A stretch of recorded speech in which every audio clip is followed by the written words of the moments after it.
केंद्र की नई सरकार में राज्य का संतुलन रखने की कोशिश की गई। मोदी सरकार में पीएम समेत 72 मंत्रियों को पद और गोपनीयता की शपथ दिलवाई गई। इनमें 30 कैबिनेट, 5 स्वतंत्र प्रभार, 36 राज्य मंत्री हैं। उत्तर प्रदेश से सबसे ज्यादा 10 नेताओं को मंत्री बनाया गया। बिहार से 8, गुजरात, मध्य प्रदेश से 6 नेताओं को मोदी की टीम में जगह मिल पाई। पंजाब में सिर्फ एक चेहरा यानी रवनीत सिंह बिट्टू को राज्य मंत्री का जिम्मेदारी सौंपी गई। मोदी सरकार में 7 महिला सांसदों को मंत्री बनाया गया। इनमें से 2 कैबिनेट और 5 राज्य मंत्री शामिल हैं। निर्मला सीतारमण और अन्नपूर्णा देवी को कैबिनेट मंत्री बनाया गया है, जबकि अनुप्रिया पटेल, शोभा करंदलाजे, सावित्री ठाकुर, नीमूबेन बंभानिया और रक्षा खडसे को राज्य मंत्री बनाया गया है। रक्षा खडसे दूसरी सबसे युवा मंत्री हैं। वो 37 साल की हैं। वो तीसरी बार महाराष्ट्र की रावेर सीट से चुनाव जीती हैं। मोदी सरकार में एनसीपी अजीत गुट से एक भी मंत्री नहीं बनाया गया है। जानकारी के अनुसार अजीत पवार अपनी पार्टी के लिए कैबिनेट मंत्री चाहते थे, जबकि बीजेपी उनकी पार्टी को राज्य मंत्री स्वतंत्र प्रभार का पद दे रही थी। महाराष्ट्र के डेप्यूटी सीएम देवेंद्र फडणवीस ने बताया कि प्रफुल्ल पटेल पहले कैबिनेट मंत्री रह चुके हैं, इसलिए वो राज्य मंत्री पद देने को तैयार नहीं हुए। हालांकि अजीत पवार ने कहा कि गठबंधन में कोई मतभेद नहीं है।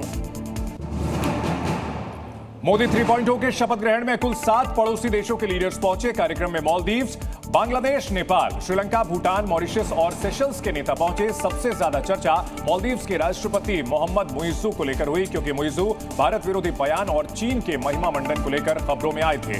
समारोह में इन नेताओं को बुलाना मोदी सरकार का कूटनीतिक दांव समझा जा रहा है। मोदी सरकार के शपथ ग्रहण कार्यक्रम में उद्योग और मनोरंजन जगत के महारथी भी शामिल हुए। उद्योगपति गौतम अडानी, मुकेश अंबानी समारोह में आए। अभिनेता शाहरुख खान, अक्षय कुमार की तस्वीरें भी सोशल मीडिया में वायरल हुई। इनके अलावा विक्रांत मैसी, राजकुमार हिरानी भी इस कार्यक्रम का हिस्सा रहे। रजनीकांत ने भी इस ऐतिहासिक समारोह में शिरकत की है। दिल्ली के कनॉट प्लेस इलाके के मिस्ट्री रूम गेम जोन में जबरदस्त आग लग गई है। जब तक कोई कुछ समझ पाता, कुछ कर पाता, गेमिंग जोन के भीतर आग लगने से धुआं ही धुआं फैल गया। तस्वीरें आपके सामने। अचानक लगी आग से सामने बने जो ऑफिसेज हैं उसमें काम करने वाले लोगों के बीच अफरा तफरी का मंजर देखा गया है।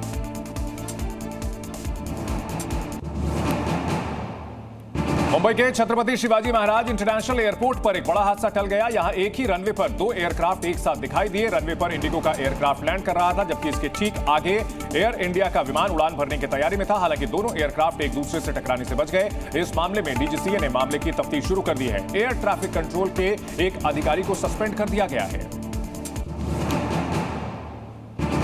दिल्ली यूनिवर्सिटी के रामजस कॉलेज के मेन गेट पर तेज रफ्तार ऑडी कार ने 2 लोगों को टक्कर मार दी और उन्हें 10 मीटर तक घसीटा। इसके बाद सीमेंट के बेंच और लोहे के पोल को तोड़ते हुए कार कॉलेज के गेट पर जा फंसी। हादसा इतना जोरदार था कि कार का एयरबैग खुल गया। पेशे से वकील आरोपी को पुलिस ने हिरासत में लिया और उसका मेडिकल करवाया जा रहा है। कॉलेज गेट पर बैठी महिला गार्ड बाल बाल बची है।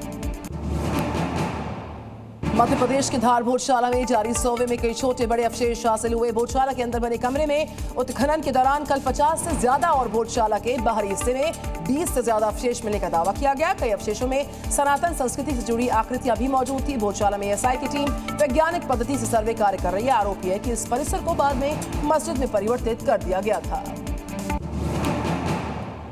नीट परीक्षा में हुई धांधली का विरोध लगातार जारी है। पटना और कोटा की सड़कों पर सैकड़ों परीक्षार्थियों ने प्रदर्शन किया। छात्रों का कहना है कि परीक्षा और रिजल्ट में हुई धांधली की सीबीआई से जांच कराई जाए। कुछ विद्यार्थियों को ग्रेस मार्क देने का विरोध किया गया। इस प्रदर्शन में कई कोचिंग संस्थान के संचालक भी शामिल हुए हैं।